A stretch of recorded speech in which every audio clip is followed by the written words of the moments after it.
Nama gabrummaa. Nama gabrummaa an tilmaameen himu tarii beektu ta'a. Hadhaa gitan qabne kan humtuun madaallee maaltu ammataa ga'a. Gabrummaarra duutii bilisummaa jedhee akka goonoof laate. Hadhaan hadhaa caalu addunyaa kanarraa kanaaf isa taate. Osoo bilisoomne osoo walaboomne biyya keenya irratti beekormi nun dhaanu. Osoo seenaa qabnu osoo daangaa qabnu hundarratti qaanne hundaa gadi hin taanu.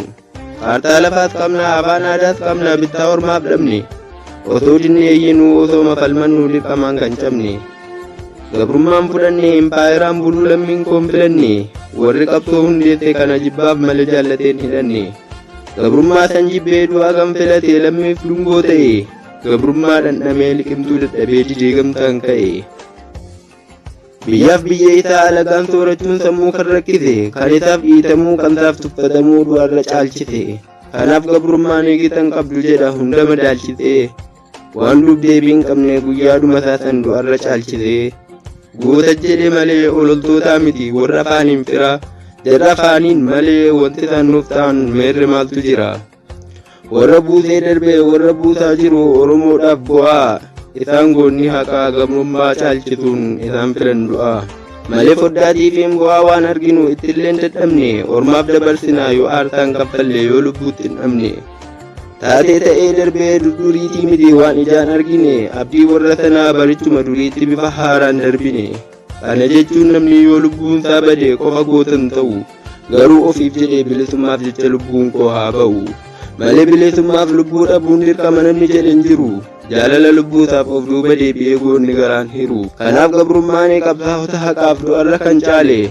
Qabsoo aarsaan dhufe aarsaatti kaffaluuf dabareessaa dhaale. Goota meeqa nyaattee wallaalaas ni fixxee rasaasni gabrummaa. Kan nuuf sagaloofte xiqqoo xiqqoon deemaa asaasni tokkummaa.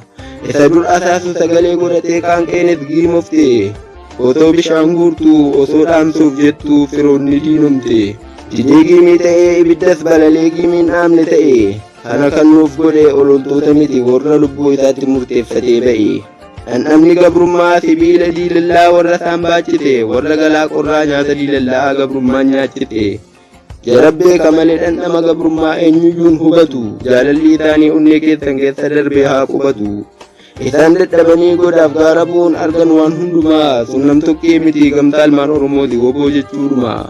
Tarii ni jiraatu warri isaan tuffatan jedhanii hiyyeessa. Yoo qabeenyas ta'e lamoo qilxuurra eenyutu dureessa.